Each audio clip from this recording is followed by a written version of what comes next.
लफ्ज़ों का शोरगुल बिखरा है हर ओर, लफ्ज़ों का शोरगुल बिखरा है हर ओर, खत आया है उसका आज फिर अदिति की चिट्ठी आई है। कहाँ से इतना टाइम निकाल लेती है अपनी पढ़ाई और बाकी कामों के साथ। बच्ची है अभी भी, बड़ी नहीं हुई ये लड़की, कहकर मैं अदिति की चिट्ठी पढ़ने लगा था। मैं उसे कभी भी जवाब नहीं देता हूँ।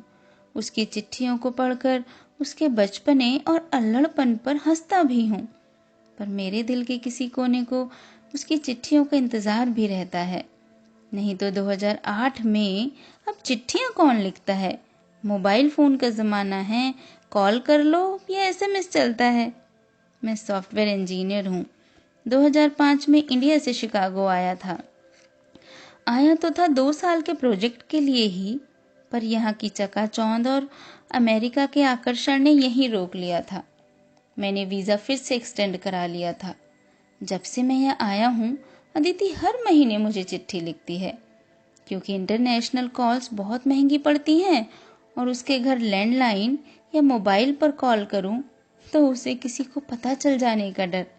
बाकी अमेरिका और इंडिया का डे नाइट टाइम डिफरेंस, तो कहो हमारी बातें फ़ोन पर तो बहुत ही कम होती हैं, महीने 2 महीने में कभी एक बार।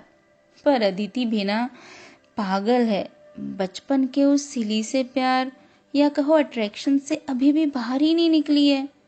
पर टाइम के अकॉर्डिंग थोड़ा बदलना चाहिए, थोड़ा मैच्योर भी होना चाहिए ना।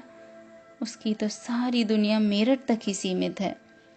अदिति और मैं दोनों ही मेरठ से हैं। उसके पापा गवर्नमेंट जॉब में थे, वो ट्रांसफ़र होकर मेरठ आए थे। यही कोई 99 की बात होगी। वो 12th के एग्ज़ाम देकर आई थी और मेरा भी 12th उसी साल पूरा हुआ था। वैशाली कॉलोनी में हमारा अपना घर था। वो रेंट पर मेरे सामने वाले घर के ग्राउंड फ्लोर पर आई थी और मेरा घर फर्स्ट फ्लोर पर था। उसका घर मेरे घर के सामने ग्राउंड फ्लोर पर। 15 या 16 साल की उम्र के ही थे हम दोनों। उस उम्र में एक अल्हड़पन होता है, बचपन और जवानी की दहलीज के बीच का समय। लड़का और लड़की के मिलने पर या बात करने पर जमाने भर की नजरें टेढ़ी हो जाती थी उस समय तो। पर उस उम्र में एक आकर्षण भी तो होता है, माँ बाप जितना भी मना करें ये दिल प्यार कर ही बैठता है। अदिति की और मेरी नजरें भी चोरी चोरी मिलने लगी थी, कभी आते जाते रास्ते में या कभी गर्मियों की शाम छत पर घूमने के बहाने। मोबाइल फोन तो था नहीं और लैंडलाइन पर क्या पता कभी मम्मी उठा लें। पर वो मेरठ था मेरठ, और मैं पूरा मेरठिया। नया नया इश्क हुआ था तो उसका इजहार भी करना तो था। एक दिन वो मौका भी मिल गया। उसके घर के पीछे एक बड़ा सा खेत था। कॉलोनी अभी नई थी तो काफी कच्ची जमीन थी उसके घर के पीछे। अक्सर हम मोहल्ले के सारे लड़के मिलकर वहाँ क्रिकेट भी खेलते थे। मैं अपने घर की छत पर था और वो अपने घर के पीछे वाले उस मैदान में कुछ पौधे लगा रही थी। मैं भागकर वहां आ गया, उससे बातें करने चाहता था मैं भी। हेलो अदिति, क्या कर रही है? मैंने पूछा तो उसने बिना मेरी तरफ देखे जवाब दिया, अरे देख नहीं रहा है क्या, पेड़ लगा रही हूँ। पेड़? बावली है क्या? मैंने हंसकर कहा। तो हंसने की क्या बात है, मुझे शौक है। ये एक छोटा सा पीपल का पेड़ उन ईंटों के बीच उगाया था, वहां से निकालकर इसे यहाँ जमीन में लगा रही हूँ। और तुझे पता है, पीपल का पेड़ देवताओं का दुआओं का पेड़ होता है। कहते हैं कि 2 प्यार करने वाले दिल सच्चे दिल से साथ साथ इसे लगाएं, इसे सींचें तो ये हमेशा हरा भरा रहता है और उनका प्यार इस पीपल की छांव तले गहराता है। उसने इतना सीरियसली कहा कि मैं फिर हंस पड़ा था। पागल, बोल मत दियो किसी से। पर उसे कोई फर्क ही नहीं पड़ा। वो पेड़ लगा रही थी, दोनों हाथ मिट्टी में सने थे। उसके बाल हवा से खुलकर कुछ चेहरे पर बिखर आए थे, जैसे पूर्णिमा के दूध से चांद पर बादल घिराए हों। बार बार वो कंधे से उन गिराए बालों को ठीक करने की कोशिश कर रही थी। तभी मैं भी न चाहते हुए झुककर वहीं उसके पास बैठ गया और उसके चेहरे पर गिराए बालों को कान के ऊपर कर दिया। उसके गालों पर गुलाबी रंग जैसे अबीर उड़ाया था। मेरे स्पर्श से। मैंने आगे बढ़कर पीपल लगाते उसके मिट्टी से सने दोनों हाथों को थाम लिया था। ये इजहार मोहब्बत था उस दौर के प्यार का, बिना किसी शब्द के, बिना किसी अल्फाज के, बिना कुछ कहे। हया के बोझ तली पलकें उठाकर उसने भी कह दिया था, इकरार है मुझे। ऐसा ही कुछ होता था 90s के दौर का प्यार, बिल्कुल मासूम और सच्चा। उसके बाद से हमारे अनकहे प्यार की शुरुआत हो गई थी। मैं थोड़ा लापरवाह ही था फिर भी, पर उसके प्यार की संजीदगी में छत पर से अक्सर देखा करता था। वो रोज उस पीपल को पानी दिया करती थी। मोहल्ले में कहीं कोई देख ना ले, किसी को पता ना चल जाए, इसी डर से हम चाहकर मिल भी नहीं पाते थे। 12th के बाद हम दोनों ने ग्रेजुएशन के लिए चौधरी चरण सिंह यूनिवर्सिटी में एडमिशन ले लिया था। उसने आर्ट्स चूज किया और मैंने साइंस। हमारे घर से कुछ ही किलोमीटर भर दूर था कॉलेज। सर्दियों की सुबह कोहरे वाली घनी होती है, तो धुंध में दूर दूर तक कुछ दिखाई ही नहीं देता। कॉलेज जाते समय हम उस धुंध में खोकर कुछ पल साथ गुजार लेते थे बस। वो इश्क मोहब्बत वाला टाइम बड़ी ही जल्दी जैसे छूमंतर हो गया था। हम दोनों की ग्रेजुएशन पूरी हो गई थी और मैं एमसीए करने दिल्ली आने का सोच रहा था। मैं बहुत एक्साइटेड था दिल्ली जाने के लिए। अब तक मेरठ से बाहर की दुनिया देखी ही कहाँ थी। जाने से पहले एक दिन हर बार की तरह छिपकर हम उसी पीपल के पेड़ के पास मिले। विपुल, तू सच में जा रहा है क्या? यहीं मेरठ से कुछ कर लेना, उसने बड़े रुआ से मन से कहा। रहन दे तू, यहाँ रखा ही क्या है जो यहाँ से कुछ करूं? धीरे धीरे सब आगे ही बढ़ते हैं ना। मेरे बहुत सारे सपने हैं अदिति, और बस 2 ही साल की तो बात है, मेरा एमसीए पूरा हो जाएगा। फिर यहीं मंगल पांडे नगर में अपना एक कोचिंग इंस्टीट्यूट खोलूंगा, कहकर मैं उसे एक आस बंधाया था। वो पीपल अब पौधा नहीं रहा था, धीरे धीरे पेड़ बन गया था। मजबूत हो गया था उसका तना और उसकी शाखें भी। मैं दिल्ली आ गया था अपने सपनों के साथ। वहाँ क्या लाइफ थी वहाँ की।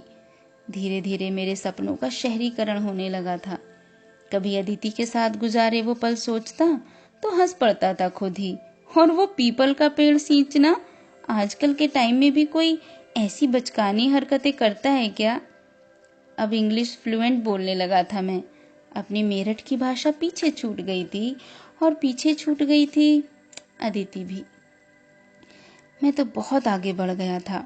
मेरा एमसीए पूरा होते होते मुझे एक बड़ी कंपनी में जॉब भी मिल गई थी, और कुछ मंथ्स बाद शिकागो जाने का ऑफर भी। मेरी खुशी का ठिकाना ही नहीं था। मेरे सपने मेरी मुट्ठी में थे। सब कुछ इतनी जल्दी में हुआ कि बस सारी फॉर्मेलिटीज पूरी की, घर आकर मम्मी पापा से मिला और शिकागो के लिए निकल गया था। मेरे पहुंचते ही फोन आया था अदिति का। हेलो विपुल, पहुंच गया तू? एक बार मिलकर तो जाता ना मुझसे। अरे सुन रहा है ना? हाँ अदिति, यहाँ रात हो रही है और मैं भी बहुत थका हुआ हूँ। चल बाद में बात करता हूँ, कहकर फोन रख दिया था मैंने। एक तो इतना तेज बोलती है और बोलती है तो चुप ही नहीं होती है, बाप रे। कुछ दिन बाद मेरे शिकागो वाले एड्रेस पर एक कुरियर आया इंडिया से। खोला तो अदिति की चिट्ठी थी। घर से मेरा एड्रेस ले लिया होगा उसने मम्मी से। उसके लिखे शब्दों ने वैसे मेरे दिल पर दस्तक दी तो थी। सावन तन्हा बरस गए तुझ बिन, मौसम भी यूं ही गुजर गए, खिले फूल मुरझा गए, कुछ भी रुका नहीं, ठहरा नहीं कुछ भी, पर रुक गए मेरे कदम, ठहर गए वहीं पर जहां छोड़कर चला गया था तू एक दिन। मैं इंतजार करूंगी तेरा उस आखिरी लम्हे तक। ये आंखें भी देखेंगी रास्ता तेरा मरते दम तक। पलकें भी नहीं झपकेंगी, खुली रह जाएंगी तुझ बिन। बहुत लंबे हो चले हैं ये जुदाई भरे पल, अब तो देर न कर, जल्दी आ जा। बहुत रोती है यहाँ तेरी अदिति तुझ बिन। ये तो पहली चिट्ठी थी उसकी। फिर दूसरी और तीसरी और जाने कितनी, मुझे तो अब गिनती भी याद नहीं रही थी। रहते रहते यहाँ कई साल हो चले थे। इंडिया भी जाना नहीं हो पा रहा था। यहाँ दिन रात भागती जिंदगी रुकती ही कहाँ है कि कुछ और सोचने का टाइम भी मिले। अदिति की चिट्ठियों के साथ अपने वतन की खुशबू आती रही थी। पिछले 3 सालों से तो लगभग हर महीने उसका खत आता रहा था, पर इस बार अब 5 महीने हो चले थे और कुछ भी नहीं आया था। पहले तो मैंने कभी परवाह नहीं की थी, पर अब कुछ खटकने लगा था। उसकी चिट्ठियों की कमी खल रही थी मुझे। क्या हुआ होगा, कहीं बीमार तो नहीं है? रोज सोचता था कि आज उसे फोन करूंगा, पूछना तो चाहिए मुझे कि क्या हुआ। फिर सोचा किस अधिकार से पूछूं, मैंने कब उसकी परवाह की थी? कहीं उसकी शादी तो नहीं हो गई है? कुछ दिन पहले जब मैंने अपने घर मम्मी को फोन किया था तो कोई बात आई थी कि उनके घर काम चल रहा है कुछ पुताई का और शादी ब्याह का घर है। मेरा मन बहुत बेचैन था आज। मम्मी ने भी इन सालों में कई बार कहा था कि विपुल, तुझे हमारी याद नहीं आ रही क्या रे, आजा कुछ दिन को, पर बिजी होने का बहाना बनाकर मैं टाल ही जाता था। आज तो मेरा दिल और दिमाग दोनों अलग ही सोच रहे थे। दिमाग पर दिल हावी हुआ और मैंने 3 दिन बाद शनिवार की Chicago to Delhi Air India की फ्लाइट से अपनी टिकट बुक कर दी थी और मम्मी को फ़ोन पर कह दिया कि मैं आ रहा हूँ। वो तो इतनी खुश हो गई कि बस पूछो ही मत। मंडे में दिल्ली पहुँच गया था और शाम होते होते अपने घर मेरठ भी आ गया था। कितने सालों बाद अपने देश की ज़मीन पर पैर रखा था मैंने, तो मेरे अंदर बहुत कुछ बदल सा गया था। बेजान हो चुके एहसासों में जीवन लौटने लगा था। कितना अपनापन है चेहरों पर। मेरा शहर, मेरे लोग हैं ये। अपने घर के बाहर कार से उतरते हुए मैंने नजर डाली थी अदिति के घर पर भी। रंग बिरंगी लाइटों की लड़ियों से घर सजा हुआ था। बाहर से रंग भी नया लग रहा था। मैंने खुले दरवाजे से कुछ अंदर झांकना चाहा, पर हिम्मत ही नहीं हुई। घर पहुंचते ही एक ऐसा एहसास हुआ जैसे कोई दूर निकल गया परिंदा वापस अपने घोंसले में आ गया हो। अदिति के इतने पास होकर भी लग रहा था कि कितना दूर हो गया हूं मैं। भागकर छत पर गया तो देखा वो पीपल कितना बड़ा हो गया है, पेड़ हो गया है हरा भरा, जबकि मैंने तो अपने हिस्से का प्यार निभाया भी नहीं था। ये तो अदिति का ही प्यार था, उसने ही सींचा था इसे। मैंने क्या खो दिया है, ये यहाँ आकर महसूस हुआ। कितनों को मिलता होगा ऐसा निस्वार्थ प्यार। एक आखिरी बार मन हुआ कि उसके हाथ थामकर उससे माफी मांग लूं, उसके प्यार के तिरस्कार के लिए। बुझे कदमों से अदिति के घर के पीछे लगे उस पीपल के नीचे जा बैठा। आज अदिति की कही वो पुरानी बातें बचकानी नहीं लग रही थीं। वह हमारे उस बचपन के प्यार की यादें थीं। उसने पेड़ के तने के इर्द गिर्द मन्नतों के धागे बांध रखे थे शायद मेरे लिए ही। आंखें बंद करके मैं उन पुराने पलों को पलटने लगा था कि तभी 2 आंसू छलक आए और तभी जैसे 2 हथेलियों के स्पर्श ने उन्हें गिरने से रोक लिया था। अदिति, तुम यहाँ कैसे? क्यों, मैं क्यों नहीं हो सकती? और लगता है तेरे साथ तेरा शिकागो भी यहाँ आया है, नहीं तो ऐसा फॉर्मल तो नहीं था मेरा विपुल।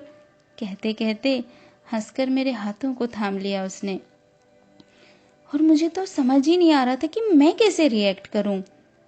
अदिति, तेरी शादी, मैं बात पूरी भी नहीं कर पाया था कि हंसने लगी थी वो। पागल मेरी शादी नहीं है, दिशी की शादी है।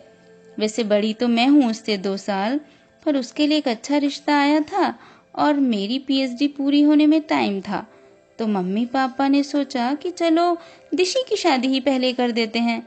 मेरे एग्जाम्स थे और घर में शादी की वजह से तुझे चिट्ठी भी नहीं लिख पाई थी मैं, पर मैंने तो प्रॉमिस किया था ना कि तेरा इंतज़ार करूंगी। और देख रहा है ये पीपल, ये साक्षी रहा है हमारे प्यार का। तुझे बस इस प्यार का एहसास देर से हुआ, अगर प्यार ना होता तो ये भी हरा भरा ना होता। कहते कहते मेरे गले लग गई थी अदिति। बस ये कहानी यहीं तक।